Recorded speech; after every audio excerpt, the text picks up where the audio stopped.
घोडा घास से दोस्ती करेगा तो खाएगा क्या, या न्यायाने जर इथे प्रत्येक वकिलाने फक्त आणि फक्त फिर्यादीचीच बाजू मांडायची ठरवली आणि आरोपीची बाजूच मांडायची नाही म्हटलं तर कोर्टाचं कामकाज कसं चालणार?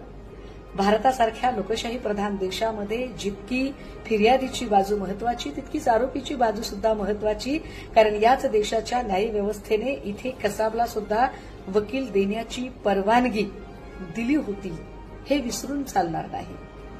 वादे वादे जायते तत्वबोधा, या सगळ्या युक्तिवादातूनच नेमकं सत्य काय ते बाहेर येत असतं. त्यामुळे निश्चितपणे हगवणे कुटुंबाला सुद्धा स्वतःची बाजू मांडण्याचा अधिकार आहे आणि त्यासाठी महागातला महाग वकील देण्याचा अधिकार आहे आणि वकिलाने सुद्धा अगदी त्याची सगळी बुद्धिमत्ता पणाला लावून बाजू मांडण्याचा त्याला अधिकार आहे, किंबहुना त्याचं कौशल्य तो दाखवू शकतो. पण